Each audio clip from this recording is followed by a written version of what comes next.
inside college football. This is the College Football Connection podcast with Marty Jenkins and Alvin Reed on 101 ESPN.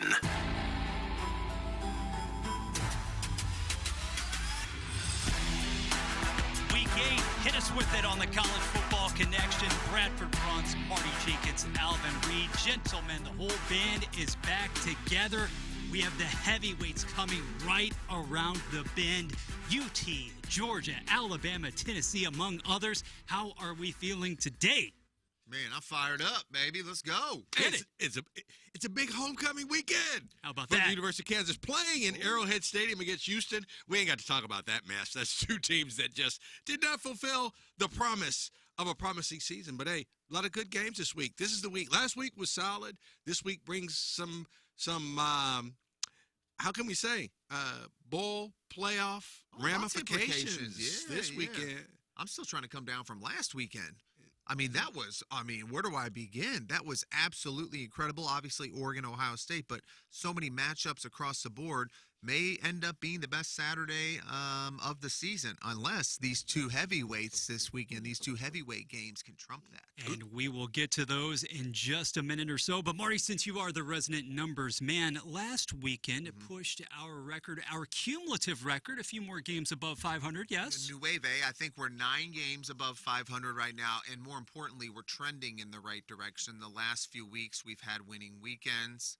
And I hope to continue that this week. We'll get 15 games over 500, but we're trending in the right direction. Our picks have been fantastic, and we're going to keep it going that way. I want to do better than we did last year. I think last year we ended up 20 or 30 games over 500, which is incredible. Yeah. We still got time to do that. We're halfway through the season. Oh, definitely. My best week, which is not saying much, but anyway, I'll take it and stay on that trend. You know what we need? Trend. Last year you had a 12-0. I got a 12-0. It's coming. It's coming. He had a 12-0 weekend last year, folks, and it's coming. Run it, baby. Run it. It's coming. We will see what materializes this coming weekend. For everybody out there watching on the 101 ESPN YouTube channel, listening to us as well on 101ESPN.com, we greatly appreciate it, and we are going to hit the prime time for our very first matchup. And why wouldn't you? When you think about Texas entering this matchup against Georgia. Now, where is this game taking place, of course? But the Longhorns really strengthening, Alvin, that #1 overall ranking by virtue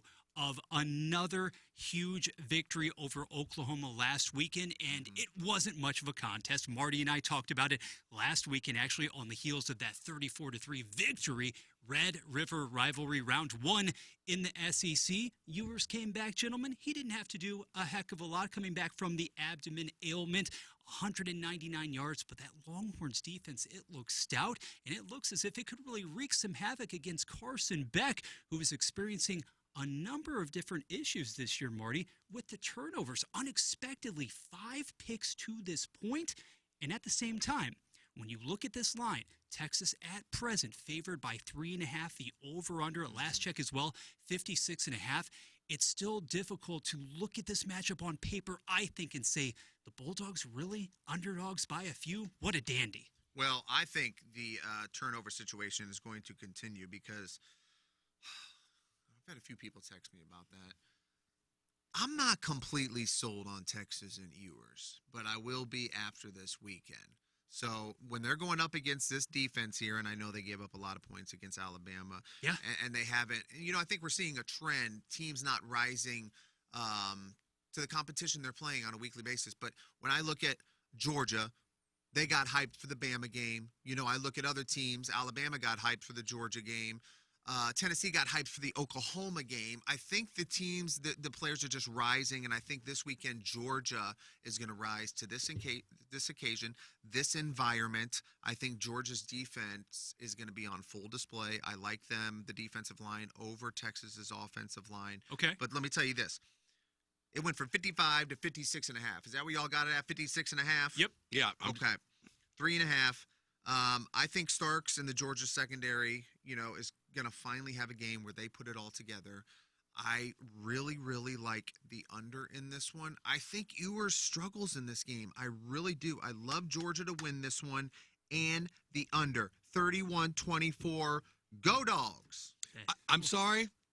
Texas has made me a believer. Okay. I've tried to doubt them. I tried to say that Oklahoma could play with them. I do think that Oklahoma had some early success that they did not follow upon. And then by the time they just couldn't get anything going in the second half. Texas was by far the better team. Not saying a whole lot. Common opponent, Mississippi State. All right. Georgia last week, 41-31. Okay. Texas, 35-13. Okay. Now, what do we take from that? I think that Texas scores a lot of points against Georgia. I don't think it was a fluke that Alabama scored that many points. And then following up on that, Alabama has not looked as good as they did against Georgia the following 2 weeks. Now, maybe that's a little hangover from that big major win. Yep. But, they blew one, and then last week, damn near lost to South Carolina. I don't know. Should have lost, right? Should have lost, right. Ain't that the truth? I like Texas to cover in this one. I do. And I think we're blowing past 56-5. He said we're blowing Okay. past that exit. Okay. All right. That atmosphere in Austin, gentlemen, needless to say, it is going to be something to behold. At the same time, and at the beginning of the season, when we did our College Football Connection season preview show there, Podcast 3, I was really incredulous at just how many individuals were pitting Texas right alongside of Georgia. I told you guys, I said I felt at that time there was a vast difference, a vast chasm between the Bulldogs and everybody else in the SEC. But now here we are, and that pertains solely to Texas. Will the eyes of Texas, though, be shining on the Longhorns in this spot? I know it's there in the Lone Star State. I know that Carson Beck has not played nearly as well as many individuals have anticipated, especially over the last couple of matchups. It's inexplicable to be playing into the second half, to have a competitive game in Athens versus Mississippi State. And yet, rolling against the grain here, I'm not saying that Georgia's going to pull off the minor, and it still would be considered a minor marginal upset. But if you're telling me, can Georgia hang into the second half? Can perhaps the Bulldogs play that ball possession game and churn out the yards on the ground, sustain drives? I think Kirby Smart will have his team ready and focused in that environment on the Going a road. different direction there. On the road. And the Bulldogs at least win against that spread. I think that it is a field goal game, albeit one that I'm staying away from in terms of the over-under. That one is a little too dicey for me. But you like the Dogs. I do. You like the Dogs. All right. One thing on the Oklahoma game, not only was their 5-star, their guy who's going to be a pro playing receiver didn't play.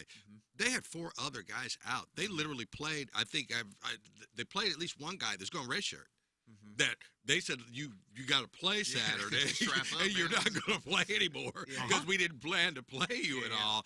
So the 3, as far as Oklahoma's concerned, had a lot to do with that. But the 30 plus that Texas put up there, I think they reach the 30s again. I really do against Georgia. Let us stay in the SEC. Fear not, Mid-Missouri. The Tigers are coming along in a few minutes here on the College Football Connection. But first, in another matchup of 2 teams definitely sliding in a trajectory that hasn't exactly been favorable over the past couple of weeks. Bama matching up against the Vols. And Alvin, you've already touched upon the bugaboo that was the South Carolina game, the botched recovery there on the onside kick. Somehow, someway, Alabama does prevail and rebounds to an extent after the Vanderbilt loss. Milroe, however, hasn't exactly looked the same either in the last couple of weeks. And yet, Marty, the same could pertain to Nico at the helm of the Tennessee attack.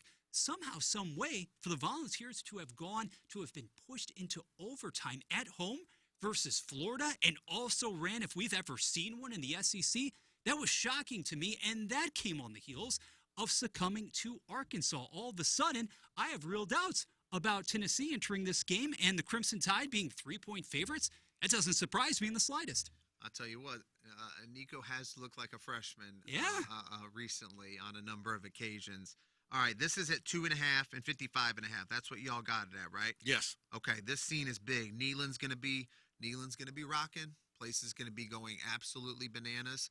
And afterwards, they're gonna be carrying those goalposts, to the local river. Okay? Is that right? I really like Nico to come out in this one. Bama's given up. I'm just looking at my notes here. 63 points in the last how many quarters? No, I got that stat wrong. Bama has given up 63 points in like the last 9 quarters. But I think Nico, Squirrel White, Sampson, they all have a good game. I'm just taking a look at the line here. In the end, this was really tough for me, guys. I had to think about this one for a while. But I think Tennessee finally breaks through with that big dub. I think Bama, after they lose this one, and I don't see how you can put up an argument. I don't care what you do the rest of the year. But Bama's done if they lose this game. If somebody else fell off and they ended up in the SEC championship game, they could still have a proverbial chance. I don't really see that happening, but Yeah. I can't completely take them out of the 12 if they lose this game. Okay. Much like Ole Miss LSU last week, is this an elimination game, CFP wise? I think it is. I'm going 31-28 Tennessee. But Alvin, you're right. A lot could happen. Right. I just don't see with them with those 2 losses that they could get in. But I agree. It would be long shot, and teams would have to lose, not only but lose twice, literally, for Alabama to have a chance to get in there. Yeah. This game should be a pick 'em. And when I saw that Alabama was favored, I immediately went to Tennessee. Mm-hmm. I just think that this game literally, and maybe you might say, like, well, it is a pick 'em, Alvin. They're giving, Tennessee the 3 points. You texted us. Just, like, yeah. What's up with this line? What's up with this line? Right. Immediately. I mean, I'm something like the line comes out like Sunday, going into Monday, and said Alabama's favored in this game. What? I always do think somebody knows something that I don't. I am a believer in that. Somebody hurt, somebody this, somebody that, whatever. But no, I'm going with Tennessee to cover that 3.5. I think Tennessee beats them by a touchdown, and I am leaving that over and under alone on this one because I'm still hearkening back to that Kentucky game where Rose scored 16-13 or something. But, where'd that come from?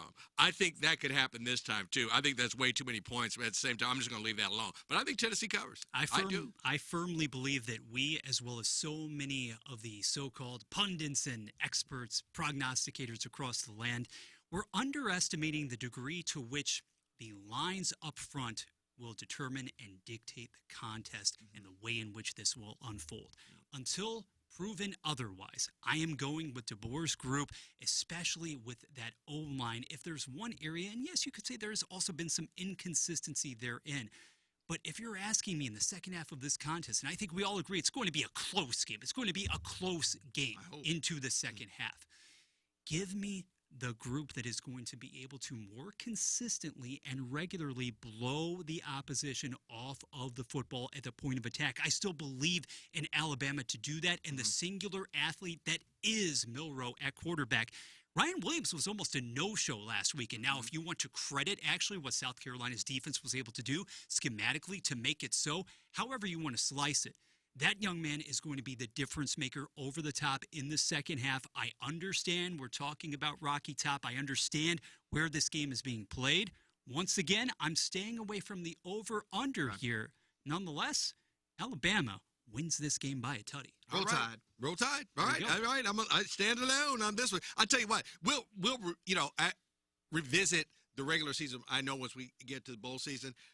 This year is odd. I have never seen lines change from Tuesday to like Friday the way they have. Man. This is kind of like, and we stand with what we do on whenever we, tape this.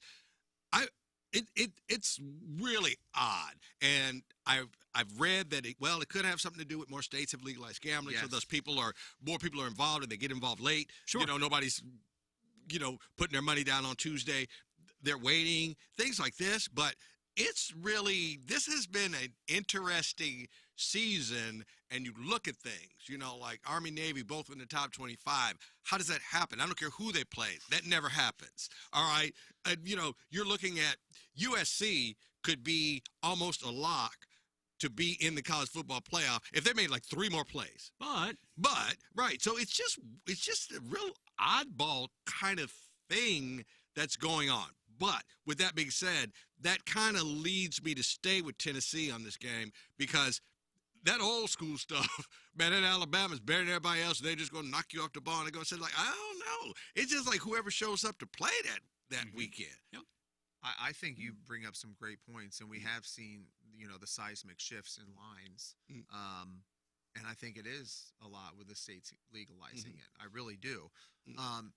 And everybody's gambling on sports now. Okay, and we're going to see those line shifts, but I lost my train of thought. The other thing I was going to mention to you. It'll come back to me. Bradford, All right. take the horns. No, speaking of seismic shifts in the trajectory of programs out there in Big Ten land, it has been exactly that for Illinois. 5-win Illinois so far this season. But Alvin, look out, last weekend, almost a would-be disaster there in Champaign. Marty, we discussed this just a couple of days ago. For whatever reason, over the last decade, Illinois has not been able to get it together against the Boilermakers. We Now, all said that. go into overtime, 50-49. Okay, you pick up the victory and you pick it up at home. But by the same token, my goodness gracious, although I think it also speaks to the parity, the overall up and down nature, even in the lower rungs, if you will, of the Big Ten. And this weekend presents a very interesting mid-afternoon clash, a pair of teams in the 20s. Illinois holding in a strong sense at number 22, and it is Michigan still, despite all odds, or maybe we kind of get how it works with the Blue Bloods. Checking in at number 24, Michigan is traveling to Champaign. Was there the look-ahead factor? I don't know about that. What I do know, in this game, the Wolverines are still favored. The last number that I saw, favored by 3. The over-under here is 43.5. Yes. And Marty, I believe it is very interesting that Michigan has had a pair of weeks to prepare for this one. Yes, and that started at 41.5. It's at 43.5 now. And you mentioned that they are traveling to Champaign. And I think a lot of Blue and the fans are going to be traveling to Champaign as well. And I think that will have a difference because let's be honest, Memorial Stadium ain't a place that's rocking. Even when you got a full house, it's just not known for that. But lock of the week, okay? It started 42, went to 43.5. I like the under in this one, because we know about Michigan's receiving game. They're going to pound the ball, though. They got solid defense. And Michigan's defensive line, you can see Illini's offensive line is going to be the difference for me. Okay. So, and I also like the Michigan secondary. I got this highlighted here. And I was right about the Purdue money line almost, boys. 10-1. No, you were. You were. I won't go into the fact that Illinois was beating them by 24 points.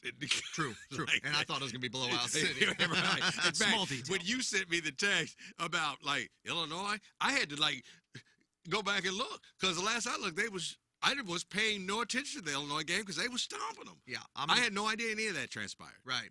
I'm going to go out there on this one, too. Because people thought I was probably crazy about Purdue winning, but I really don't think the Illini find double digits in this game. Really? I don't think they reach 10.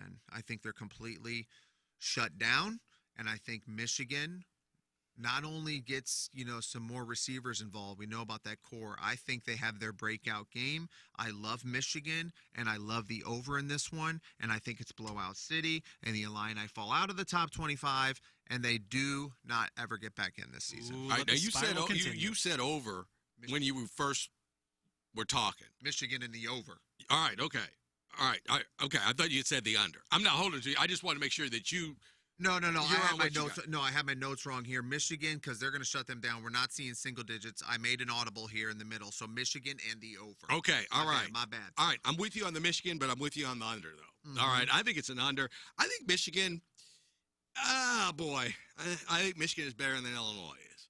And I don't think that the home field advantage helps Illinois enough to cover that. I think Michigan will run the ball. I think Michigan will hog the clock.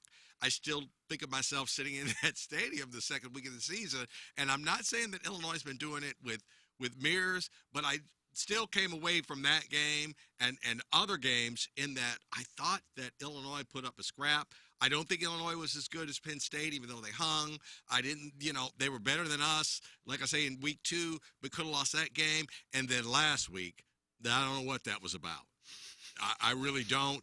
I don't think Illinois is at a place in their program that they could be up by 3 touchdowns and think that the game is over, Yep. which they may have done. I like Michigan to take care of their business. I like Michigan to cover that 3 points. A couple of weeks ago, I stood in this exact position on the College Football Connection podcast, and I stated versus Washington heading into that game that if Michigan would not pull it out in that contest, in that setting, that I would swear off the Wolverines for the duration of 2024. And Alvin, as well as Marty, I am here to tell you today, that I too am pulling an audible. You in this can instance. renege. Don't worry. Because My I audible was big, actually, though. I went from lock of the week to 180. I'm actually of the opinion that Uncle Jack Tuttle, Oh. another starting quarterback, and mind you, the graduate signal caller, new signal caller for Michigan, Yep. is going to be able to move this offense to a higher degree than his predecessors at the position. Now, Coach Moore this week, he has been on record as saying there's still going to be a place, packages maybe for Orji. That's all well and good. You've referenced the receivers as well.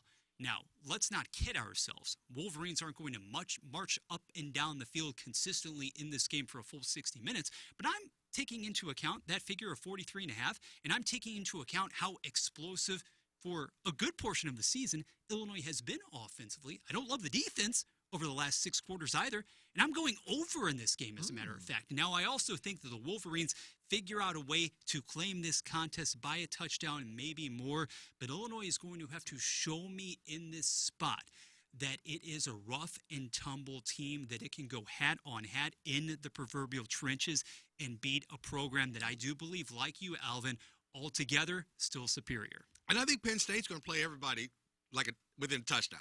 Just like last week, just like against Illinois. Illinois got that, Penn State got that interception return, took it from 7 points to 14 points. Just seems to me that Penn State's going to play everybody close. Not to take anything away from Illinois, but I'm taking something away from Illinois. That Penn State just plays close games. There you go. So I don't think they're ready. Even though they went to Happy Valley, played a tough game, I don't think they're ready because now we're getting we're past mid-October. We're now in the second half of October. And while it's going to be 70 degrees outside, 75 or something like that over the weekend, and it's cold, I think Michigan is into that Big Ten, let's run the ball, let's run them over mode. I don't think Illinois is ready for that yet. Okay, so remember this, folks. I'm just looking up some stuff here. Right now, Michigan, are they 24th or 22nd? I think 24. 24. Barely in. Barely in, but they're going to win this weekend. I'm talking about a futures here on Michigan to win the title. I know you guys are going to laugh, but hear me out on this one. Okay? Okay. All right, listen, All right. I know. I really like the new signal caller, and that defense is solid, and they can run the ball. But listen, after they win this weekend, they'll probably be, 22nd. They'll flip-flop with the Illini.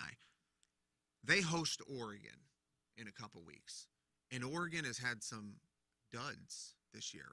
Okay, we talked about that. Despite last weekend, they've had games where they barely won against far inferior teams. And that game is in Ann Arbor. And there's a chance that Michigan could make that a game. And if they won that, they would elevate all the way up to 15-ish. And then they go to Columbus at the end of the year. Just keep that in mind, folks. And they get their ass kicked in Columbus, and that's going to be the game, set, match. And they're That's going when to be you hedge. All right, okay. And Oregon, They've had duds. they've had duds, but who's better, Ohio State or Michigan? Ohio State. And Oregon beat them. No, I'm just saying. I know, Get them at home. all right. And teams, this is what I remembered. I said I forgot a second ago. All right. This is a fluky year. And I agree with you. And I think a lot of Right. teams are not getting up for some of their opponents. I don't know if it's a generational thing. We've seen it across the board. We've seen the teams that are ranked. We've seen teams playing down to their competition. It's a fluky year, and I've heard a lot of people say that. I agree, and that there's something going on where it's kind of like, I don't want to equate it to pro football, but not only is it hard to win a game, it's hard to be up every week for all of these Yes. games. With And all they're the money you're playing getting, 12 too. and 13 games. That I think that is showing, Marty, that Yes. what is the matter with them? Is it like they literally just don't have it today? It happens now in college football. You're talking about winning. You're talking about futures on winning the national championship. Yes. See, that's the where I don't know, man. Because even if they got to the Big Ten championship game, I'd think they'd get beat. But you can hedge, and they're a lot to win the You national can hedge. title. You're They're right. like hundreds to one. Oh, I know. I hear you. But you're talking about not getting up. We're getting all this NIL money. We're partying on the weekends. You got an 11 a.m. game. I just think it's a generational thing, too. Right. I have $350,000 in the bank. Yeah. All right. Okay. All right. Does that have a factor on how I play on Saturday? I'm Against sorry. Tulsa? It does. Yes. I'm sorry. Yep. It does. when you're playing Tulsa or when you're playing whoever, Sorry, and it's Tulsa. not even if your aspiration is not to be a first-round draft pick, but maybe to play pro football, maybe not. We'll see. But like I said, if you're sitting on a whole bunch of money in the bank, your focus, man, I think $350K at least. At least. I think your focus might not be there 12, 13 times in a season. But your focus is going to be there at Neyland Stadium. Right. When the lights are shining. Or like a Texas at Georgia. I mean, Georgia at Texas. Yep. Yeah. Even if you are a third-team guy that's going to get a chance to play, say like, no, I'm all in on this because I recover a fumble, I make a big play, I'm on somebody's chart, I could get drafted. I get that. But you're right, Marty, that, fluky, I called it odd. There's just a lot of like what's going on? What's going on? Yeah. Right. Great points all. Will Right. something fluky be a miss, or will it be running amok for the 11 a.m. window on Saturday in Columbia? Homecoming, Alvin. What's up with these Homecoming in 11? Como. What's up with these 11 Everybody's a.m. playing games? at 11 a.m. We KU plays at 2:30. Thank goodness, because we played at 11 a.m. last year, and like the big, the tailgate I helped do and whatnot. We had to be there at 7 o'clock in the morning, and I was just like, man, I wasn't ready to play. Right. I am here to remind the Tigers faithful this is the final 11 a.m. kickoff of 2024. All of the subsequent tilts will be in that late afternoon to evening window. But first, you have Auburn, an Auburn team that, yes, was off last week as well. Hugh Freeze perhaps getting some extra time to prepare for a Tigers attack that finally was able to generate some offensive momentum, albeit against UMass, albeit against a team in a setting with maybe 15,000 people present. And 8 was Mizzou fans. What happened, however? Essentially, the second offensive snap of the game for MU, you give it to Luther Burden III on a jet sweep, and he sets the tone. 61 yards to the house. Couple of injuries, though, specifically to Burden. He is dealing with the shoulder ailment. I saw actually on social media the popular term to be used for that second half throw from Cook to Burden was a hospital ball. Yeah. In any event, you don't, right. You hate to see it. You hate to see him perhaps compromised to any extent this weekend. And it's not just Burden for Mizzou. And I do think this particular reason, the health front, is exactly why right now this line has shifted. It has moved. And the Tigers from Mizzou are favored by just 4.5 right now over Auburn because Nate Noel, in a surprise before kickoff, nobody knew what was transpiring. Missouri's leading rusher, one of the best in the SEC so far this campaign, he has some back issues that prohibit him from even participating in that game. And guys, I like Marcus Carroll. I think a lot of people appreciated that Mizzou was able to land him in the portal. And before fall camp started, I think a lot of people believed that Marcus Carroll would be the guy and Nate Noel would be your change of pace back in Columbia this season. He doesn't have that wiggle. He doesn't have the same juice as a Nate Noel. So entering this game, if you are down a bit in terms of personnel or Noel gets limited reps, he really can't go, that casts this game in an entirely different light. However, we finally saw some takeaways. We finally saw some turnovers created and manufactured by Corey Batoon's unit last weekend. That interception at the end of the first half by Corey Flagg Jr. was phenomenal as far as changing the tenor of that game. Right now, if I'm looking at this matchup and saying at home, with everything that Mizzou has to gain, remarkably, with just the one loss, everybody else falling down in the SEC, and you're telling me this team is only favored by 4.5 on homecoming? To me, if I had to pick a lock of the week, Marty, this weekend, it's Mizzou by 10 to 14 or more. Oh, yeah. I'm with him. Marty, I'm with him because I just don't think Auburn is that good. I'm sorry. I am not sold on Auburn. You got to prove it to me, Auburn. It's even not even beyond proof to you. I just don't think you're that good. I think Missouri covers the 4.5. I also think we are going to squeak by the 51.5. Okay. But Missouri covers. I have no faith in Auburn. I think Auburn comes up here and gets beat. That's just, I'll be as simple as that. People are pounding Auburn right now in this game. It's moved 2 points. I was reading an article on it. People are betting on Auburn. Look, take a look. They lost to the Sooners by 6, okay? Lost to Georgia by 18. That's fine. They were in that game late in third. Lost to Arkansas by 10. There's your flagship right there, man. Come on. You get lose by 10 to Arkansas. Well, you lost to the Sooners by 6. Norman. True. In Norman, but here, I'm going the opposite way. All right. on this. I see. I do not see this, and I tend to go to the opposite way anyways. I think Mizzou wins this game by double digits. Yeah, I can't buy into Thorne in that atmosphere on the road. No. A few weeks ago, Auburn, this is unheard of, they had 5 turnovers in one game, okay? 5 turnovers. So that's a game where they had twice as many yards as whoever they played, and they ripped and ran all up and down the field, had 5 turnovers. They lost the game. I forgot who that was against, but it was a complete, you just shouldn't have lost. Yeah. No. You know, and everybody's ready to fire the coach and fire the athletic director, and they're like, well, they weren't out there fumbling the ball, man. You know, golly. Yeah, right. And I am, for certain this time, this is my lock of the week. The under, because Auburn's not going to score a lot of points in this contest. And I think we get off to a slow start, but I think Mizzou, what's the over-under at right now? 51.5.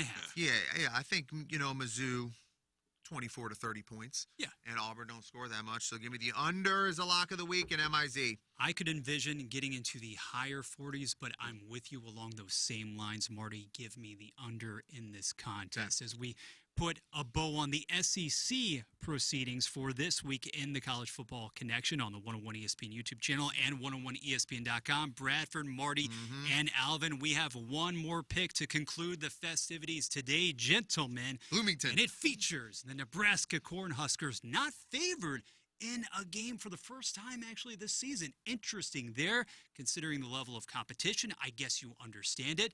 But traveling to Bloomington, Indiana, immaculate thus far, 6-0, the top passing attack in the entire Big Ten Conference. Not far behind from a rushing standpoint either, Marty, and we'll let you set the table. Well, I'll tell you what, they're putting up some video game numbers right now. And I love the Hoosiers. I wish I could. I am pulling for them, but I wish I could go with them in this contest. These are your boys, Marty. Come on, man. No, these are my boys on the hardwood. you know my boys are the Irish. Have some faith. These are my boys on the hardwood. Mike Woodson, baby. Okay, so we're looking at 5 to 6.5. I love Nebraska to not only cover in this one, put some money on the money line. All right, guys, you're looking at plus 250, maybe plus 300 when game time rolls around. I think Nebraska wins this game. With you. Yes. Oh, you are? Okay. I love it, baby. Yeah. I think they hold the Hoosiers to 21 in this contest. Okay. Maybe less than that. I know they're putting up video game numbers, but I think Dylan has a big game. Curtis Rourke is not going to get enough time to pick apart this defense. Okay. I think they get to him, and I really, really love Nebraska in this contest. All right. From my days back out that way, I can tell you once every 15 years, Indiana puts a football team out there that's actually a really good football team. And they run into Michigan and they run into Ohio State. This is when the conference was smaller, okay? And that's what sidetracks their season. Yep. And where did Randall L come from? And where did this guy come from? And where did that guy come from that are, play long NFL careers that went to Indiana? Yep. This is one of those seasons, guys.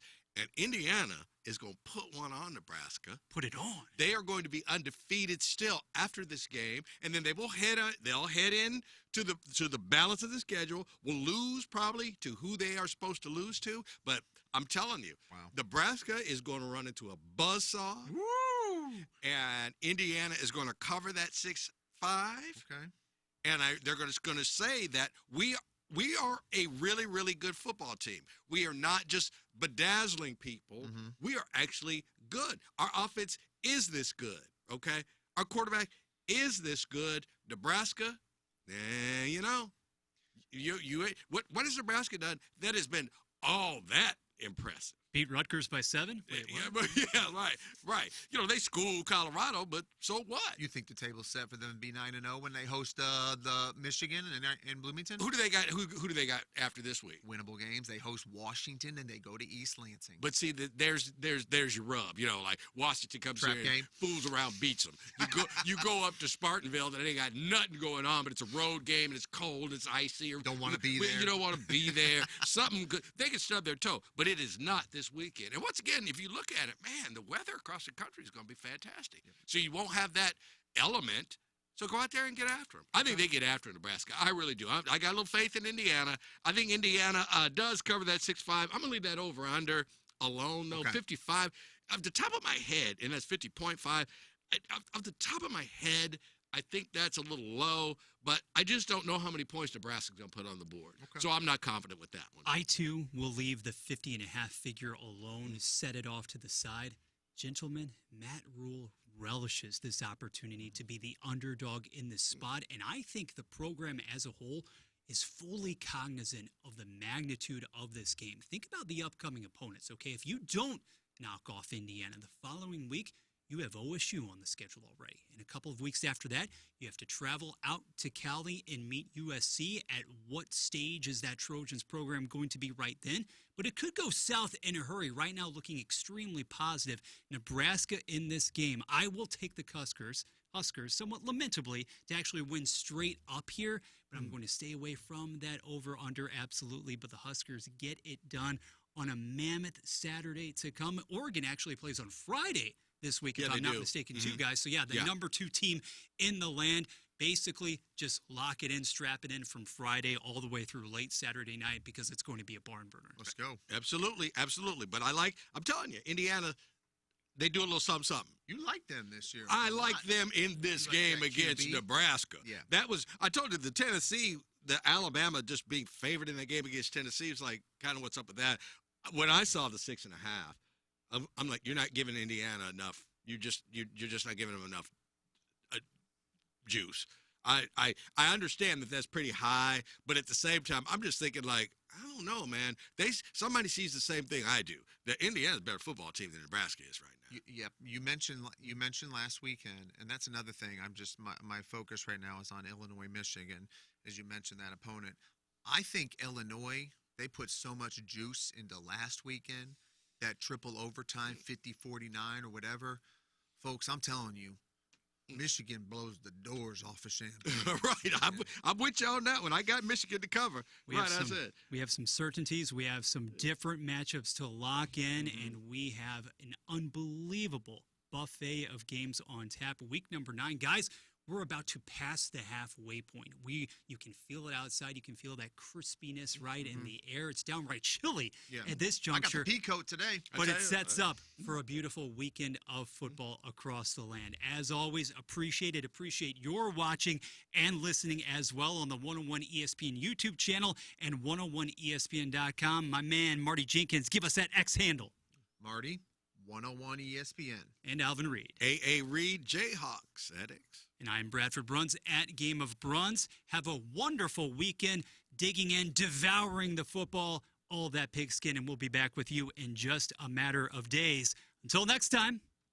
You've been listening to the College Football Connection podcast with Marty Jenkins and Alvin Reed on 101 ESPN Sports Talk for St. Louis.